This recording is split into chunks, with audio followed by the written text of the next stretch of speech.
What up, people? Smith motherfucking are here today, of course, to give you Diamond No Ace or Ace of Diamond episode 4 motherfucking review. And this episode was actually pretty simple. But we got introduced to two characters which are really important, which I cannot, for some fucking reason, remember either of their names. Basically, we got Ejun's new rival, this dude with fucking blue hair, and he basically tested into the school because he heard of a catcher who could possibly catch his ball, his hardest ball. Hardest thrown ball. Yeah, that works better. And basically, we figure out that he's Ejun's rival through when they're having this friendly catch match, this fucking like game of catch, which I will mention sooner because it does have a couple important hints into it. But first, let's go over this other character that we met. And basically, she wants to be a manager, but she's clumsy and she always falls down. She always screws up. And she gets yelled at a lot because of it, but she still wants to follow her dream of becoming a manager. And she's seen Ejun run around the field before, but when in class he was sleeping and the teacher came and was like, wake up, and he's like, and he just falls back to sleep. It was a comedy scene, and then it got really serious really fast. Basically, it was like, oh, he's here on a scholarship. Scholarship or not, he should still be working. Stuff like that. And then he basically is like, oh, wait, he isn't on the fucking team. It's like, yeah, he's in training. In training and still on a scholarship. What a loser. And they just start laughing at him. And he defends his dream, saying he's going to become the ace of the school. And I'm just like, bro, I see laughing coming. I see him getting ridiculed. I was like, oh my god, this dude's about to get ridiculed. And at first, I was looking, and they're like, everybody's like quiet, like, oh my god, what? And then everybody just busts out laughing. I was like, I told this nigga, I told him. But yeah, they laughed at him. But meanwhile, she was looking at him like, oh my god, this guy is sort of like me. He's expressing his dreams. He isn't afraid to say what he wants. And so later on, they're going for the game. They're doing their whole battle chant, like, shed tears, and who shed the most blood, and like, sweat, and oh my god. It's like, who's gonna win?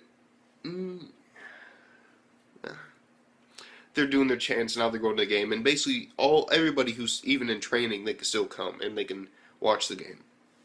But Ejun says, no, I'm gonna stay back and train. And it's like, oh, he got the personality to be the ace, his roommates. But they're off to the game, and then he's gonna continue running around the field, and then this girl accidentally throws a tire on him, lets it go, and she's like, well, I thought that was how tires are supposed to be done. And then she basically introduces herself and says that she wants to be a manager, and she goes through that whole spiel. And she says that she really admires him, and now there's like this sort of connection he has with her. Like, yeah, there could be something there, but I don't know, fuck it. And then basically like, oh, I don't need one tire, I need two. Oh, and then starts going off and riding down the field with two tires behind him.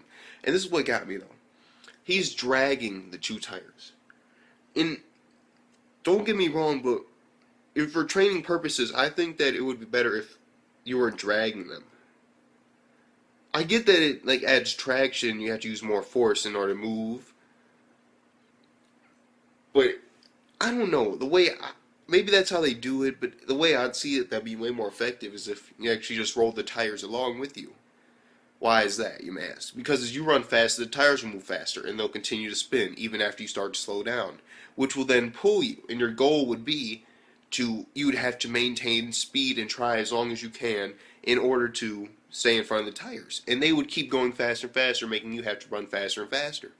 And then, if they went over you, then they'd help move you along a little bit if you were still in, you're tired, and they'd help you move along a little bit.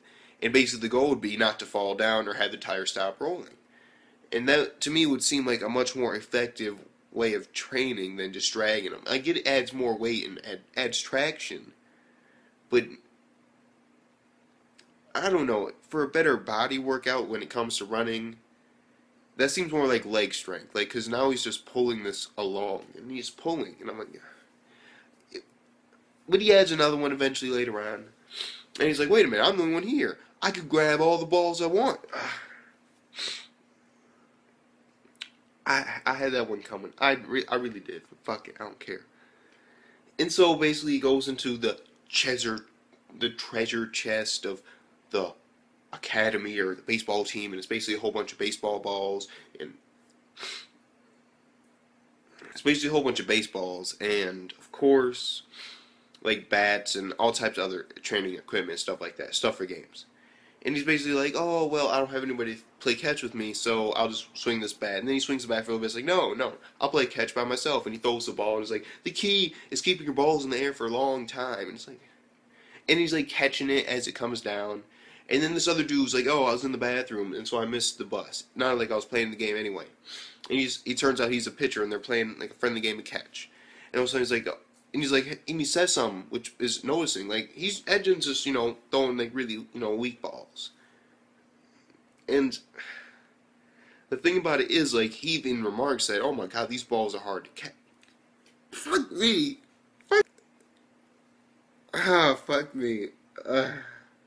Cause he goes on, fuck it, the dude throws his, the dude throws his balls, and while they're moving through the air, basically, it goes in different turns and directions, like it moves through the air. The dude's balls are like magically, they're swooping through the air in all different sorts of directions, which makes it hard to, pinpoint, because it isn't really a straight ball, it never really is. But it usually will end up landing and curving and stuff like that. And the thing about it is that this dude's like, yeah, that must be a hard ball to catch, because it's also, really hard to hit, so it makes sense. It's like, okay, so it would be really hard to hit that type of ball. Because, I mean, the pitcher's focused on the ball, like, where's it going to go, where's it going to go, and then all of a sudden it starts just going crazy-ass fucking motions that's going to confuse you. And so that kind of gives us a hint on Edgin's, like, sort of, like, his talent with throwing baseballs. But then we get a hint on this other dude who's now his rival for becoming ace of the baseball team, because Tondo fucking sucks. Nigga got injured. He's done. He doesn't got the feeling anymore. He's been throwing balls. Fuck it. He's not doing good. The catcher on the hand, this nigga, yo, just fucking white arrow. Done. No fucking stealing in this bitch. So fuck it. That's all I want to talk about with the game. I'll get a little bit more into the team setup. But right now, basically, this dude cocks back, and Edgin, he's just talking to himself, like, like that. Then all of a sudden he looks, and this ball is already, like, this close to his, it's pretty close to him. And he tries to catch it, like, instant reflex, yeah. And it knocks off his glove, and it takes it out of his hand, like, yeah. He can't catch it. And he's like, oh, sorry, I threw it a little bit too hard. What? A little bit? What's this dude's strongest throw like? And then, basically, the whole thing with Tondo is the team doesn't have a strong pitcher. Just like the years before. It has a great hitting lineup, and, it has good hitters. It can get the points. But the problem is, baseball is sort of a game where it's like, yeah, if you don't have good batters, then you can't win. And unfortunately, if you do not have a good pitcher, a good thrower, then there is, basically, that depends on whether you lose or not. So it's like, yeah, batting is more winning. And if you don't have a good batting team, then you can never win. But the thing about it is, if you have a good pitcher, then you can never lose. Well, you get my drift, don't you? It's like, the pitcher is that's why he's considered the ace of the team.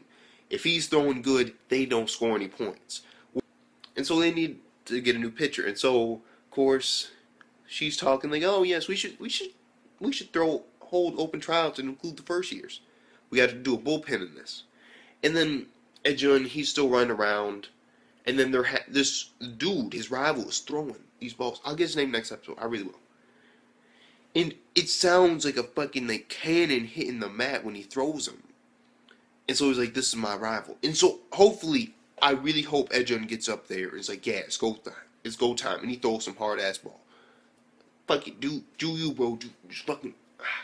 I want to see this dude become a pitcher. Because I can see them.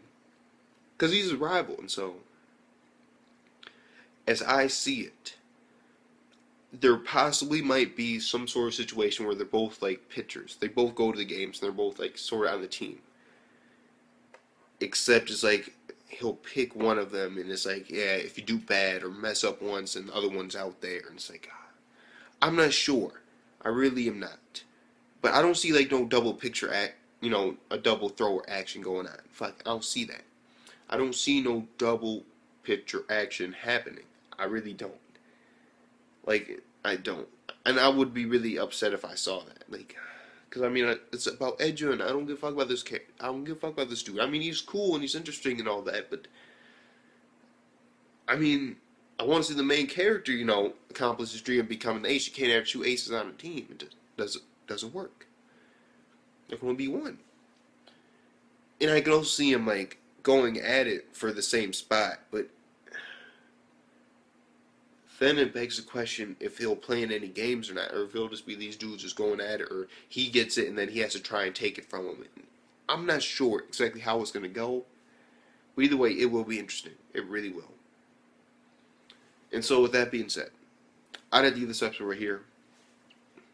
Oh yes, it was a good episode. 9 out of 10. Good episode. I'm really enjoying this whole rivalry thing that they introduced. They introduced basically two new characters, and I'm digging both of them. One is like follow your dreams, and the other one's like, yeah, you're not the tough shit. You're not the big shit on campus. You need work. And I'm wondering just how they're going to introduce this dude into the story. Because he is his rival, that said, but how is he going to be his rival? Like, because I'm not really familiar with baseball, like how pitcher rivalries would go on. Like, yeah, I'm going to fucking break your leg so you can't pitch it. I'm not sure. We'll see. So with that being said, Mr. Motherfucking R. Peace the fuck out.